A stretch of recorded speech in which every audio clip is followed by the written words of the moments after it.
Welcome back to the Lanterne Rouge cycling podcast with Benji Naesen. He's got Hausler and Arambaru over his right shoulder. This is the recap of the Giro d'Italia stage 8 from Foggia to Guardia San Framondi.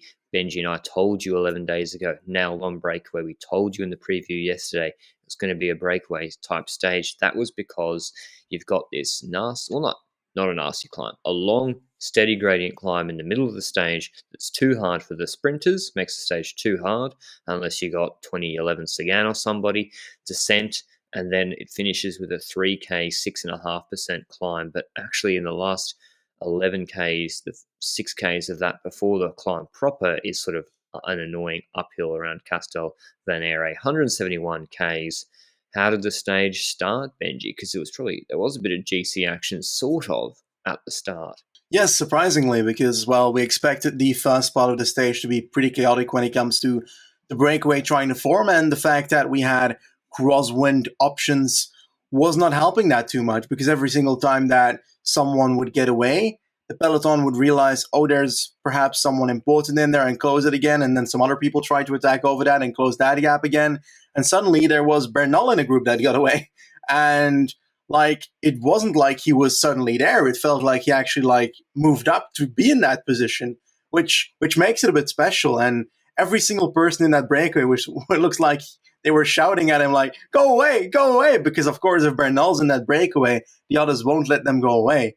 And that's exactly what happened. The group got caught again. And for over 50 kilometers, we had people trying to get away, people getting caught again, people trying to get away, people getting caught again. One of the most fanatic attackers today was perhaps Victor Campenaerts, who kept on attacking every single second. And suddenly a group seemed to get away. And that included, surprisingly, Fernando Gaviria, sprinter, Alexis Goujard, Victor Lafay from Cofidis, Kobe Goossens, Carboni, Gavazzi, Oliveira, and Nikias Arndt. And then a bit later, we saw that Campenaerts again attacked from the peloton, bridged a gap of, I think, 30 to 24 seconds, roughly in between there, from the peloton to the breakaway. It took him a bit, but it did go relatively smoothly. But Campenaerts had already spent a lot of energy in all the attacking attempts at the start of the stage, and that's how the break was formed. Well, exactly. All the people Benji and I liked for the break on the podcast yesterday, they did try and get in the break. De Gent, Maida, Moric, even Bilbao, I think, at one point maybe. They tried to get in this break, and they didn't. All the sort of main break contenders didn't, and that's why we got left with a bit of an unusual break, Benji, quite a weak one, actually, with no real strong, punchy guys on the level of sort of even De Gent or something like that. Who eventually got into that break? Well, those were the riders, the Gaviria one. And, quite simply, that breakaway of 9 riders was not completely gone, because in the peloton, Groupama FDG was moving up and was basically showing Walter around through the country. And they weren't pacing at an insane pace, but it felt like they were pacing a lot, because the ticker at the top said 24 seconds for 15 minutes, and nobody was like, okay, that could be wrong. So everybody thought that Groupama train was trying to catch the break again, which wouldn't make sense at all. But eventually it seemed like they were a minute and a half behind at a certain point. So they were just doing a tempo and didn't really care about the break that was getting away. They tried to reduce the tempo in the peloton, get that breakaway so that no attacks would form in the peloton again. And that worked out perfectly. This break was gone, and the gap would open up to 5 to 6 or even 7.5 minutes at a certain point. But one thing happened at the back of the peloton, because on the first climb of the day, we saw that Caleb Ewan was having trouble following. And, well, he ended up suddenly, after a tunnel where another crash happened, he decided to abandon the race. And for a bit, people thought, oh, perhaps he crashed in the tunnel, and that was why he abandoned. But apparently he abandoned due to a pain in his knee. LR, what do you think about the knee pain he has? I don't know. I'm not in his body, Benji, but he didn't seem to have much knee pain when he cleaned up the stage yesterday. We expected Ewan to abandon the Giro pretty early. He's wearing the ciclamino. Maybe he's like, damn, I wish Sagan had got more points and had the ciclamino, so I could have bowed out with a bit less pressure. So I don't know. Maybe his knee was nagging him.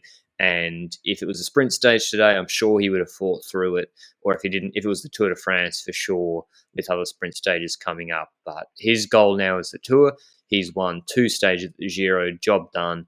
And my Velo Games team not looking good. Speaking of Velo Games, let us know how you're going. I mean, my team coming up the rankings now copped a lot of grief at the start of the week, but been a bit quiet on my Twitter notifications since then. So, but let me know how you're going, how your team's going. Obviously, our show partner, Lacole, are the sponsor of that league. The winner will get a full kit of the new Mountain Pro Air kits. We just got them, Benji and I, and they are sick. And the runners-up get a jersey.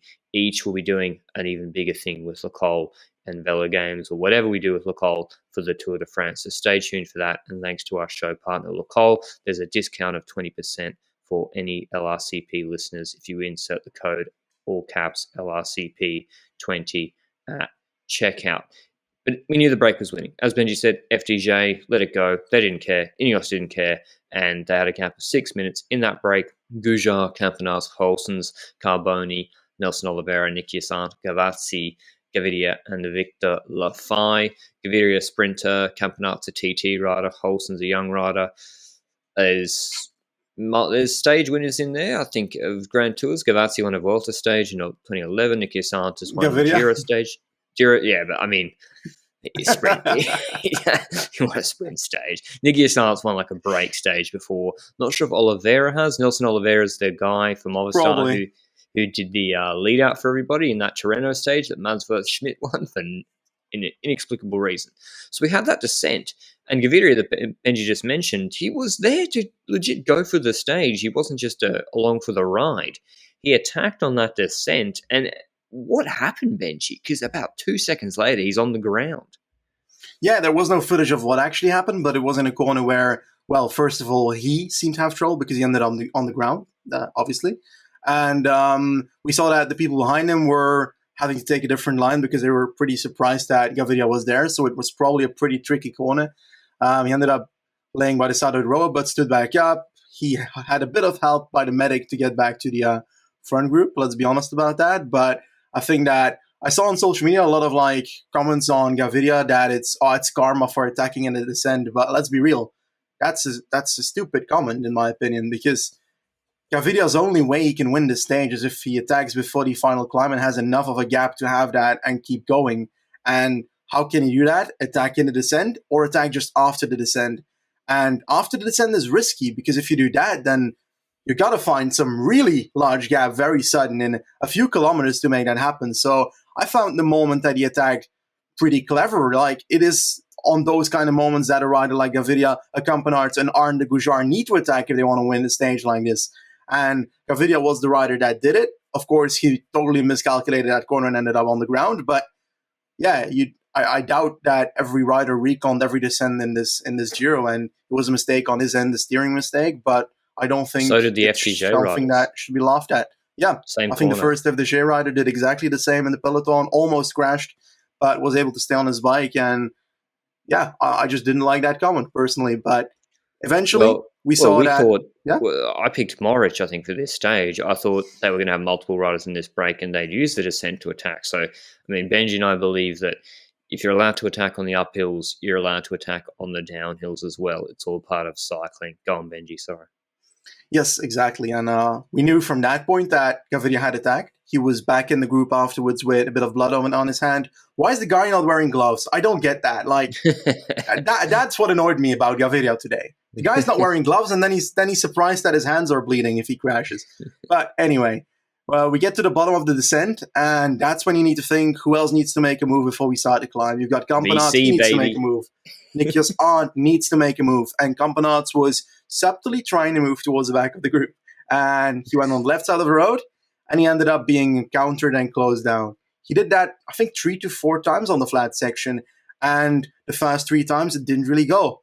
Every single time, Goujar was on his wheel. Nikias Arndt tried to follow his wheel suddenly, but was closed down. And those attacks didn't really go anywhere. But it was not until the legend himself, Giovanni Carboni, was on his wheel that they got a bit of a gap. Campenaerts with a move, Carboni on the wheel, and the rest was looking at each other for a second. And that second is when they make 50 meters. And those 50 meters stay there for a second. And then they were leaning into the final climb. The final climb not being the longest one, not being the steepest one, but a decent final pinch in the road, definitely. 4.5 kilometers, I think, properly at decent gradients. And 4K, 6%. Yeah, exactly. And we saw that, for example, Oliveira was trying to close down a lot of gaps. And I think that Oliveira was also a kind of rider where I expect him to attack before the final climb. Even though he's a decent climber, we saw him lose from Victor Lafay in the stage in Valenciana. Then again, he was working for Maz a bit there as well. So that's a bit of a double-sided thing. I think that when we started the climb, Campenaerts and Carboni had a good 10 seconds, 15 seconds, not more than that. And Gouchard countered, if I recall correctly, and stayed hanging in the middle, but eventually had a chasse patate, is what we call it. A chasse patate being attacking to try and chase someone and then falling back again because you can't reach that person. That's what that term means. I'm not sure if that's international, but eventually that gap actually looked to be good. And at the front, we saw that Campenaerts was still rolling with Carboni until a certain point where Carboni made a move. Carboni attacked Campenaerts, and I was like, yeah, Carboni, yeah, awesome. Italian winning in the Giro from a Pro Conti team. Carboni, awesome name. I was loving it. And he eventually ended up dropping Victor Campenaerts. And from that point, I was like, okay, Carboni has this. But there was someone coming from behind, wasn't there, Lantern?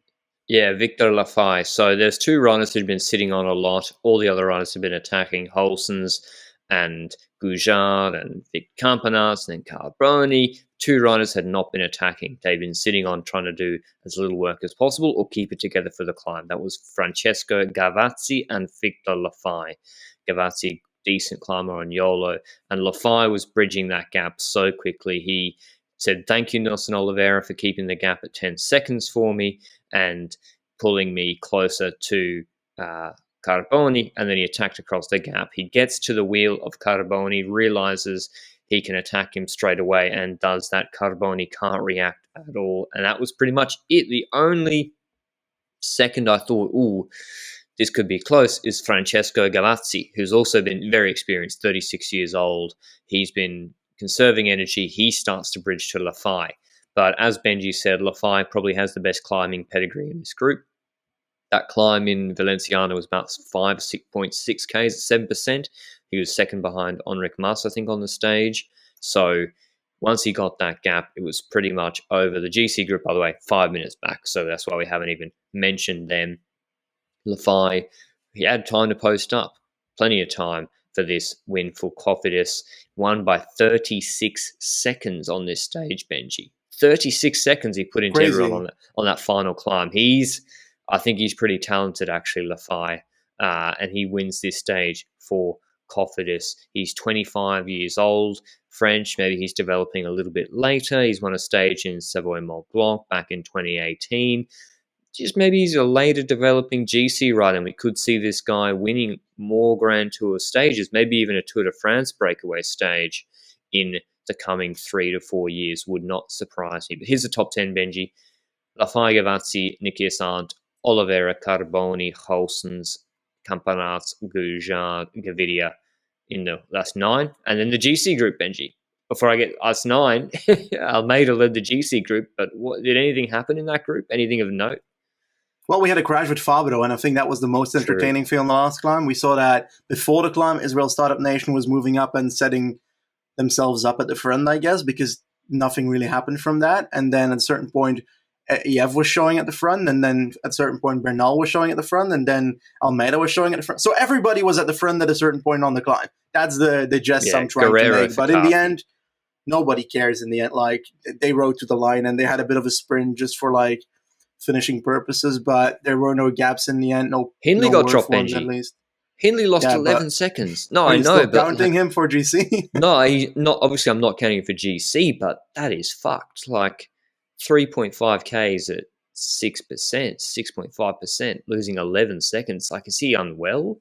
Like, I'm talking in the GC group, everyone. It's 10 down to 24 riders, and in that group we've got, Foss and Fortunato and Soler, Caruso, Reichenbach, Colin Bowman, Luis Leon Sanchez. Like, they're not getting dropped, and Hindley is. So I don't know what's going on with him. But yeah, go on. I guess I'm just going to to try and roll a clip from 10 days ago, right? From Oh the Giro yeah, preview. I have to include this. I got accused of not being humble, which I've never claimed to be, on Twitter the other day. I don't encourage humility. It's a vice, not a virtue. You should, if you have a good pick, you should shout loud and proud. But today, Benji, we didn't pick him yesterday, but on the preview nearly 2 weeks ago, look who predicted this for this stage 8. I'm going to go ahead and I'm going to ignore everything I've said so far. And I'm going to go for a rider that was good at Valenciana, Victor Lafay from Cor Vos. He's going to be in the breakaway here.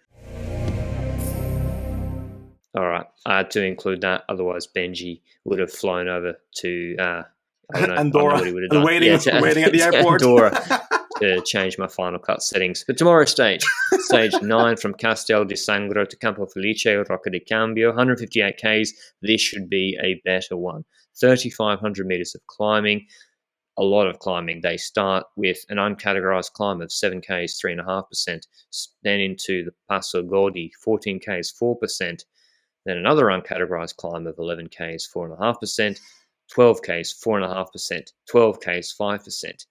Rolling ridge line at about 1,400 meters altitude, and then a 6 kilometer, 5.7% climb. But the last 700 meters of that appears to be a gravel section at 10% gradient. So a nasty finish. I mean, if Pogačar or Roglic were here, we would be shouting their names from the rooftops. Question is, do we think break or GC, Benji? And separately, will Walter be keeping that pink jersey? I don't remember what I said on the preview this time, but I think that I think I overrated this stage in terms of gradients, because I went ahead and called this, there should be 5 stars, but I didn't properly look at the gradients. They're all between 4 and 5%, Very which consistent. Changes a lot. No really. fake news climbs.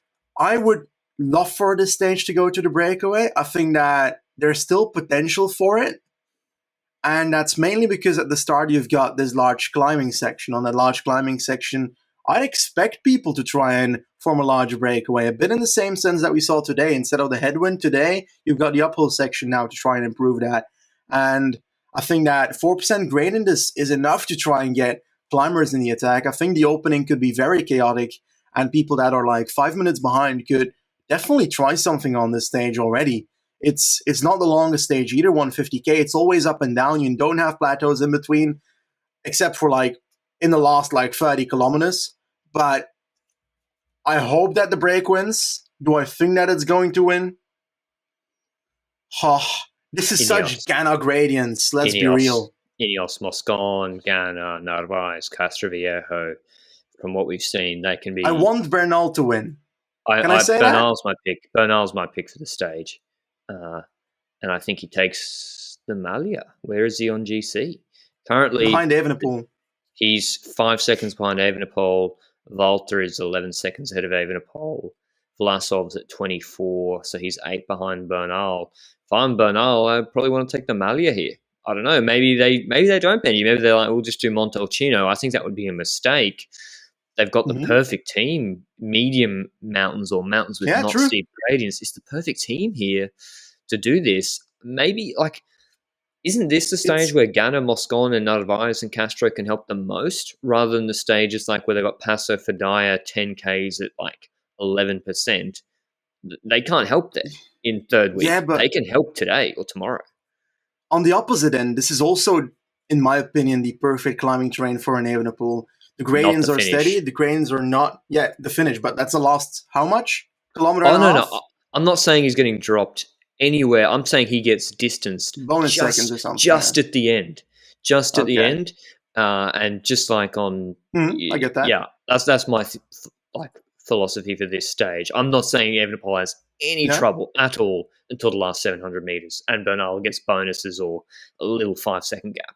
I hope that we're not overrating this stage. I hope it becomes a massacre that we are hoping for, at least. At least I'm hoping for. GC-wise, next to Bernal, when it comes to people that could do well on this terrain, I think that I'm waiting for Zoncolan for Karfi and Vlasov as well. I think that's the kind of climb where I see Karfi coming on and actually punching people in the face. Not literally, but figuratively. Yeah. And I'm not sure. I think this finish also fits Formula, but the stage itself doesn't really go Formula for me personally. So that's where I'm like, meh. Ah, I don't think it'll I, be I, chaotic, Benji. I think it'll be a mountain sprint like the other day. But I just think it's a bit harder than the other day with that gravel section at the end with the quite steep gradients. I don't see this being that chaotic. I think I see Ineos control and then no, Bernal attack or Martinez. Dan Martin Ciccone, good options just like the other day as well. Ciccone particularly, he says he has good legs, but good yeah, call. I don't know. Volta, I think, is losing the jersey. I think tomorrow. Uh, I think that Valter's climbing should be decent enough to do decent here, but it's gonna be really difficult to hold the jersey on mountain stage, and definitely if Ineos is spacing the whole time at the front. I obviously hope that Attila keeps it, but I don't think he is. I think that I'm leaning more towards Evenepoel perhaps getting pink because I think that I see a few others in the group. I like a Ciccone, for example, that, in my opinion, could outsprint the Bernal.